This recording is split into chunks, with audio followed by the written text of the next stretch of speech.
அனைவருக்கும் வணக்கம். ஞானவிதா பாரம்பரிய மூலிகை மருத்துவத்தின் சார்பாக கல்லீரல் பிரச்சனையை பற்றி பார்த்துட்டு வரோம்.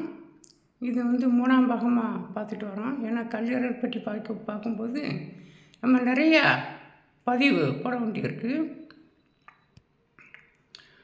அவங்களுக்கு என்னென்ன பாதிப்புலாம் அதிகம் வரும்னு பார்த்துக்கிட்டே வரோம். அதில் தூக்கமும் ரொம்ப பாதிக்கும். தூக்கம் எதனால் பாதிக்கு அப்படின்னா, கல்லீரல் பாதிக்கும்போது பித்தப்பையும் பாதிக்கும்னு சொல்லியிருக்கோம். பித்தப்பை பாதிக்கும்போது உடம்புல அதிகமான உஷ்ணம் அதிகமாக ஏறி மூளையில் போய் பாதிப்படைஞ்சு, அதாவது மூளை அதிகமாக உஷ்ணம் ஏறி அப்படியே கண்ணுக்கும் வரும். மூளை பாதிக்கும்போது கண் பிரச்சனையும் வரும். அப்போ தூக்கம் அதிகமாக பாதிக்கும் அப்படின்னா, முன்காலத்திலலாம் பார்த்திங்கன்னா நம்ம படுக்கிற கட்டில் கூட, அதாவது பூவரசம் மரத்தினால் செஞ்ச மரக்கட்டில் போட்டாங்க. அதில் பனை நார் அதில் செஞ்சு அதில் தூங்கினாங்க. இலவம் பஞ்சு வச்ச தலையணை பயன்படுத்தினாங்க.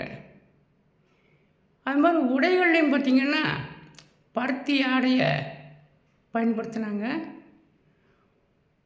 பூக்கள் பெண்கள் பயன்படுத்தும் போது கூட மல்லிகைப்பூ பயன்படுத்தினாங்க. இன்றைக்கி எல்லாமே தலைகீழாக மாறி நாகரிகன்ற பெயரில் கட்டில் எல்லாமே எல்லாருக்கும் உங்களுக்கு தெரியும், எல்லாமே இரும்பு சம்மந்தப்பட்டது, பிளாஸ்டிக் சம்மந்தப்பட்டது. பெண்கள் வைக்கிற பூக்கள், அதை பற்றி நம்ம விரிவாக அந்தந்த இது கண் சம்மந்தப்பட்டது வரும்போது, தலை சம்மந்தப்பட்டு வரும்போது அதை நம்ம விரிவாக பார்ப்போம். ஏன்னா அது மாதிரி பொட்டு வைக்கும்போது பார்த்திங்கன்னா இன்றைக்கி பூரா கெமிக்கல் பொட்டு. அந்த காலத்தில் வேங்கை மரத்துலேருந்து, அதாவது குதிரை வேங்கை, ஆனால் நான் நேரடியாக நிறையா பார்த்துருக்கோம். அது ஒரு மரத்து ஒரு அறுவட்டு வெட்டினோம்னா அப்படியே பால் ரத்தம் மாதிரி வந்துகிட்டே இருக்கும். அது உறைவதை எடுத்து ஒரு சிரட்டை, அதாவது கொட்டாங்குச்சும்பாங்க, அந்த சிரட்டையில் போட்டு, அதெல்லாம் நாங்கள் எடுத்து எங்கள் அக்காலாம் நிறையா பயன்படுத்தியிருக்காங்க. அந்த சிரட்டையில் வச்சுருந்து அது காலையில் அந்த இதை கருப்பாக இருக்கும், அது கரெக்டாக அந்த புருவ மெத்தில் வைக்கும்போது நோய் எதிர்ப்பு சக்தி அதாவது நோயினுடைய தன்மையெல்லாம் குறைஞ்சி, அதாவது நோய்க்கு அப்பாற்பட்ட கிரக தோஷம் மற்ற தோஷங்கள்லாம் நீங்கி அந்த புருவத்தில் வைக்கும்போது அவ்வளவு உடம்பு ஆரோக்கியமாக இருந்துச்சு. இன்றைக்கி எல்லாமே தலைகளாக மாறிடுச்சு. அந்த வேங்கை பொட்டு வைக்க முடியாத நேரத்தில் கரிசலாங்கண்ணியில் பொட்டு வைக்காத முறையெல்லாம் இருக்குது. நம்ம அதையும் விரிவாக நம்ம பார்க்க போகிறோம். இனி நம்ம தூக்கம் சம்மந்தப்பட்டதுக்கு, அதுக்கு மருத்துவம் சம்மந்தப்பட்டு எளிதான மருத்துவம் சம்மந்தப்பட்டது பார்ப்போம். கண்ணில் ஒரு சொட்டு சின்ன வெங்காயத்தை அந்த சாறில் பிழிஞ்சு விட்டோம்னா தூக்கம் நல்லா வரும். அது ஒரு சிலருக்கு பிடிக்காது. பித்தம் அதிகமானதுனால தான் நம்ம தூக்கம் பாதிக்குன்னு சொல்லியிருக்கோம். பித்தத்துக்கு ஒரு அருமையான மருந்து நம்ம சீரகம். அந்த சீரகத்தை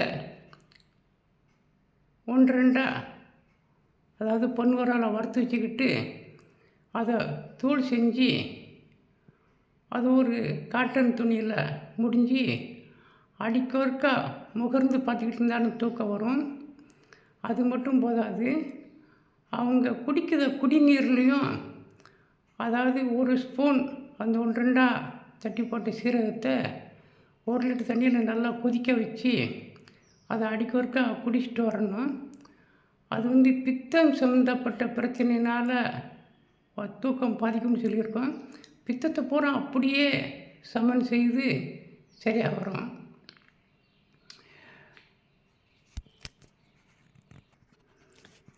அப்படி சீரக தண்ணி குடித்து வரும்போது தூக்கம் பாதிப்பும் சரியாக வரும். அதே நேரத்தில் சர்க்கரை சம்மந்தப்பட்ட வியாதியும் குணமாகும். கல்லீரல் சம்மந்தப்பட்ட பிரச்சனையும் கொஞ்சம் குணமாகிறதுக்கு, அதாவது எளிதில் சீக்கிரம் குணமாகும். இதோட இன்னும் தூக்கம் நல்லா வரணும் அப்படின்னா,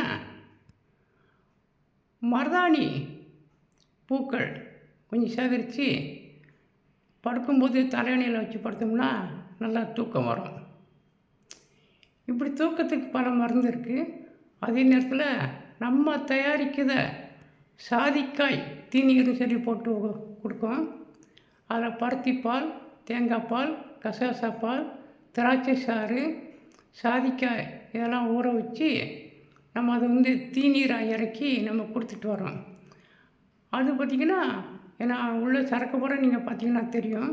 கசகசா தூக்கத்தை கொடுக்கக்கூடியது, சாதிக்காய் தூக்கத்தை கொடுக்கக்கூடியது, சூட்டை அமர்த்தக்கூடியது.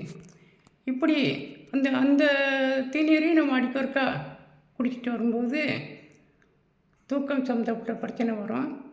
அந்தந்த தலைப்பில் வரும்போது உங்களுக்கு விரிவாக ஒன்று ஒன்று சொல்லிட்டு வருவோம். ஏற்கனவே நம்ம இந்த சாதிக்காய் தீநீர் நிறையா கொடுத்துட்டு வரோம். சர்க்கரை வியாதி சம்மந்தப்பட்டவங்களுக்கும் குணமாகுது, உஷ்ணம் சம்மந்தப்பட்ட பிரச்சனைக்கும் வருது, தூக்கமின்மைக்கும் வருது. அதனால் நம்ம வீடியோவை நீங்கள் தொடர்ந்து பார்த்துட்டே வாங்க.